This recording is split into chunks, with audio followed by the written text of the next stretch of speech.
नमस्कार, सत श्री अकाल, आदाब। मैं हूं रविंदर सिंह और आप देख रहे हैं हमारा channel property updates property mall.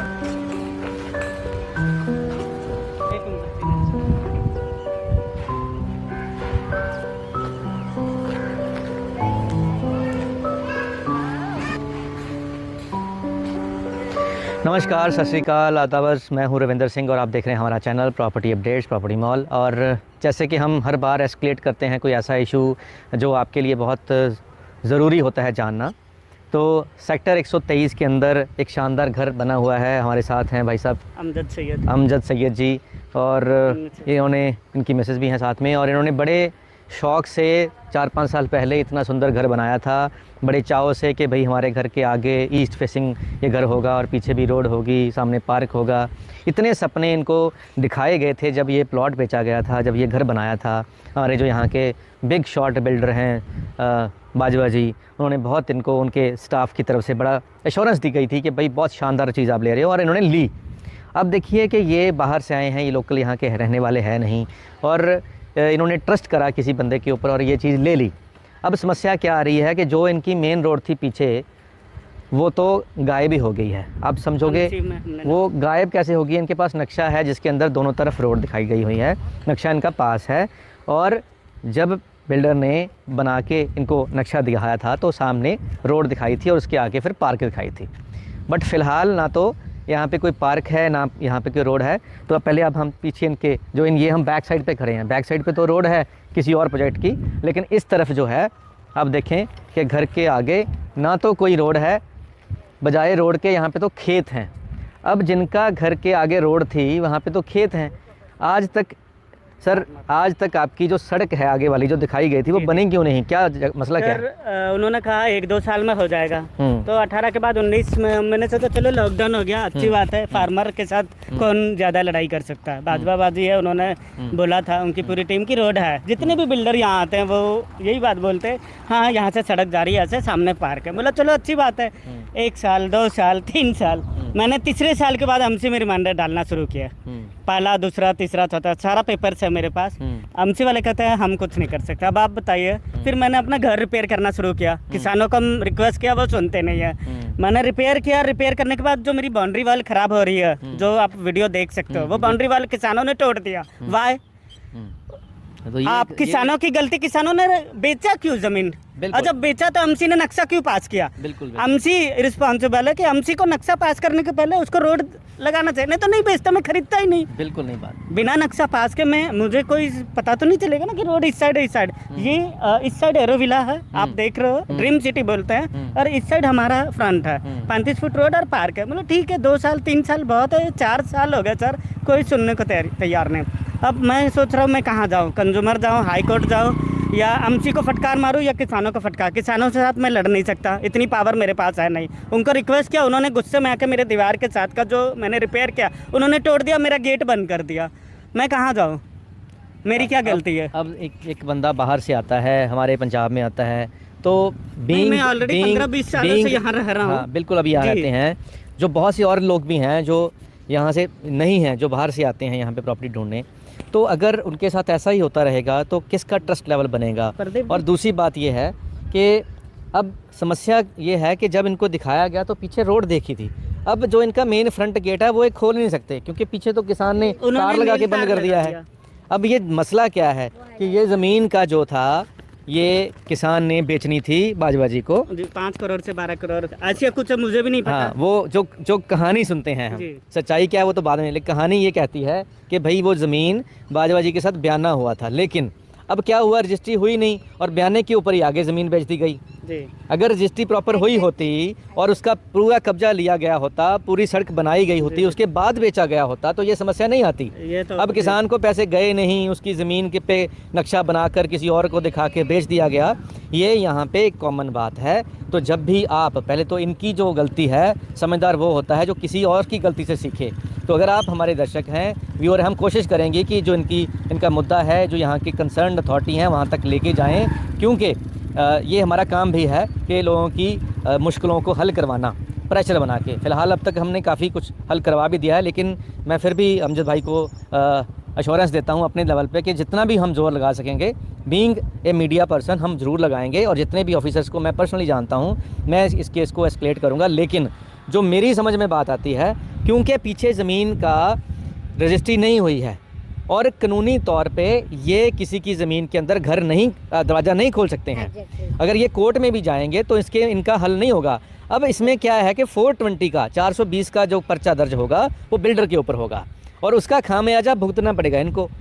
अब यहाँ तो बिल्डर इनके पूरे घर की जो कीमत है उसको विद इंटरेस्ट इनको पैसा वापस करे, इनसे ले और ये इनका मतलब पीछा छोड़े। सर मुझे पैसा दूसरा नहीं चाहिए, मुझे अपना दूसरा घर का पीछे रोड वाली चाहिए। ज़मीन को खरीदे, प्रॉपर सड़क बनाए, जी। ठीक है, जहाँ सही पार्क बिल्कुल। बोला था वहाँ पार्क बनाए। और जहाँ इतने केस चल रहे हैं हमारे जो बिल्डर साहब हैं, 2-4 और हो जाएंगे तो उनको कोई फ़र्क नहीं पड़ता। लेकिन इनको फ़र्क पड़ता है कि इनका एक ही घर है, इन्होंने तो इसी घर में रहना है ना सारी ज़िंदगी की।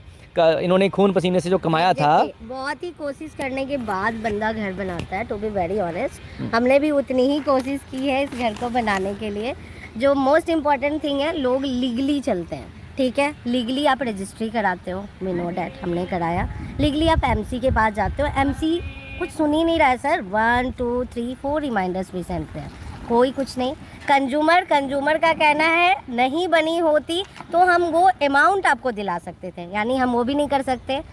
आप कहाँ 1 करोड़ की प्रॉपर्टी, कहाँ आप लैंड की वैल्यू ले रहे हो। We are in loss. High court हम ही जाए अब पे करने, ये भी कहीं का कुछ नहीं है। बिल्डर इतने बड़े हैं कि उससे आप नहीं लड़ सकते, जमींदार से नहीं लड़ सकते, मतलब आप टोटली फंस गए ना। And the most important thing, ये जितनी प्रॉपर्टी राइज हुई है ना सर, इस घर के बनने के बाद हुई है। अभी जितनी बिल्डर की गाड़ियाँ यहाँ लगती है ना, चाहे वो एरो विला बेचे, फॉर्चून विला बेचे, ये विनायक बेचे या ये सामने लवली ग्रुप बेचे, ये सब 922 दिखाते हैं।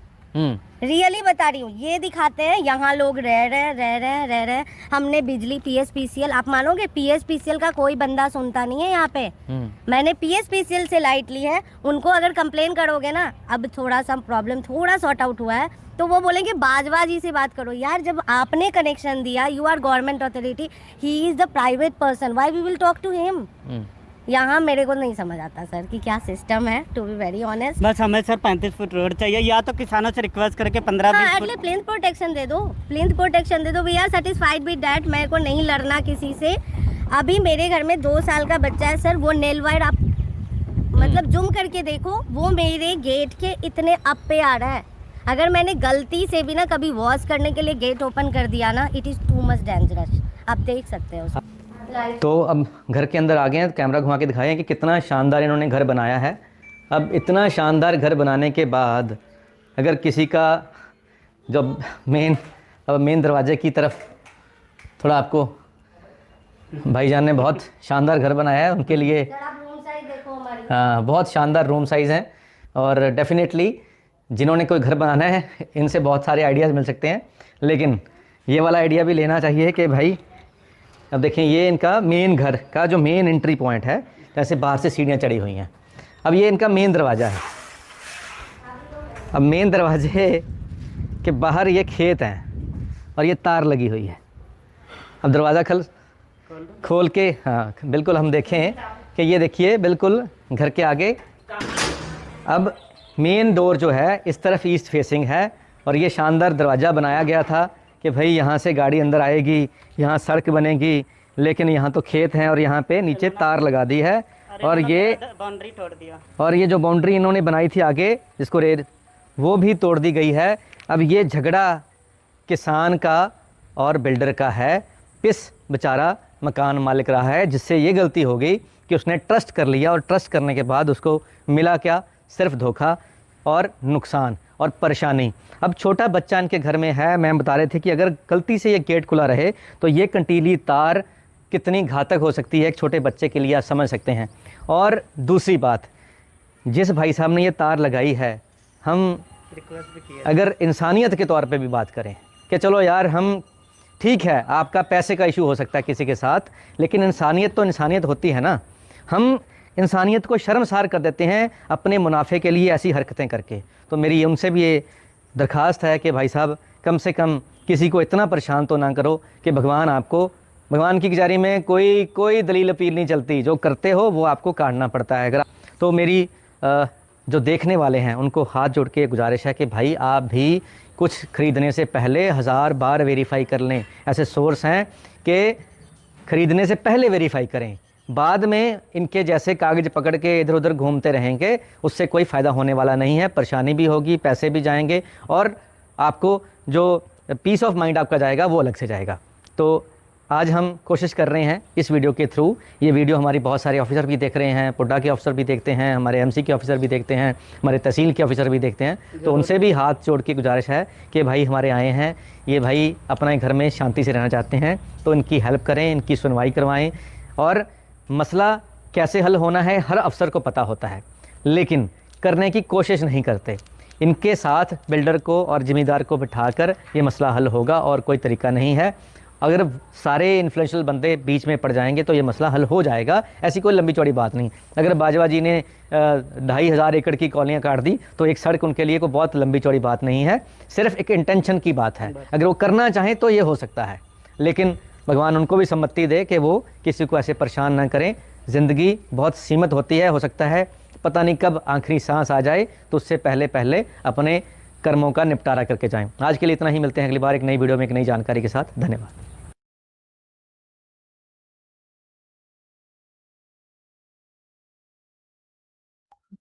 नमस्कार, सत श्री अकाल, अस्सलाम वालेकुम।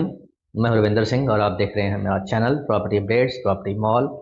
और वो गालिब का शेर है कि मैं भी मुंह में ज़ुबान रखता हूँ, कोई पूछे तो सही माजरा क्या है।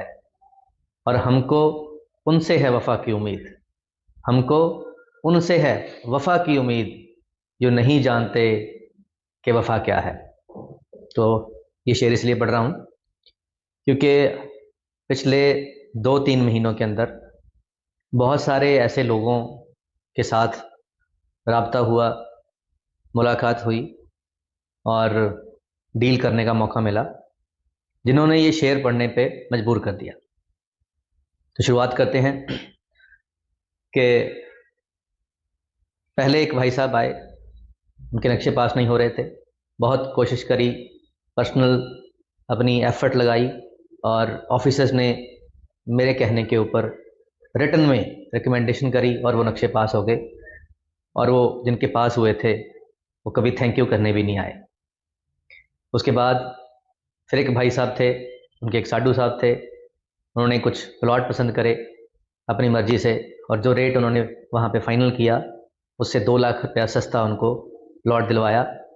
उसके बाद उनकी इच्छा थी कि वो पीएनबी से लोन नहीं लेना चाहते, प्रोजेक्ट पास था पीएनबी से, लेकिन एचडीएफसी से लेना चाहते थे। तो एचडीएफसी से लोन करवाने के चक्कर में बिल्डर ने 9 लाख रुपया रजिस्ट्री करने पे खर्चे, सड़कों की, सीवरेज की, जो उसको ज़रूरत नहीं थी, सिर्फ उन भाई साहब की इच्छा पूरी करने के लिए। और जब सब कुछ हो गया तो कहते हैं हमारा मूड नहीं है, अब हमारा मूड चेंज हो गया। तो बयाना एक्सपायर हो चुका था, बिल्डर कुछ भी वापस करने को तैयार नहीं था, और भाई साहब धमकी दे रहे थे कि मैं कोर्ट में जाऊँगा। कोर्ट में कुछ मिलना नहीं था, 1-1.5 साल के बाद फैसला ये आना था कि आप कुछ नहीं मिलेगा। फिर हमने इंटरफियर करा, फिर बिल्डर को समझाया प्यार से, प्रेशर से, और बिल्डर ने हमारी बात मानकर उनका सारा पैसा बिना किसी डिडक्शन के वापस कर दिया। वो भी अपने डीडी लेके जाके चुके हैं और थैंक यू करने नहीं आए, मैसेज भी नहीं डाला।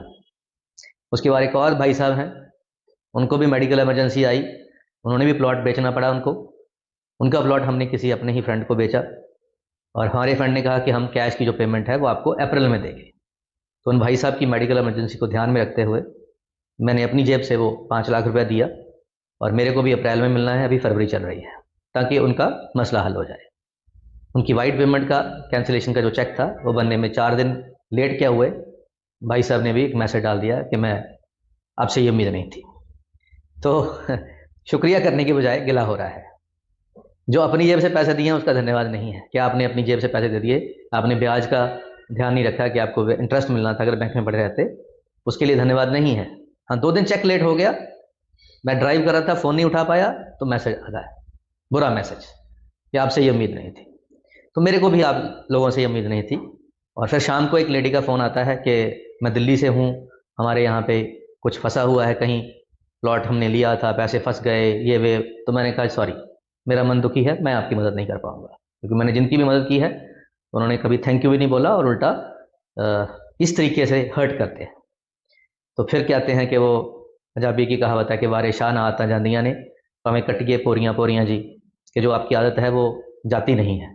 तो कुछ देर के लिए वो गुस्सा रहता है, गिला रहता है।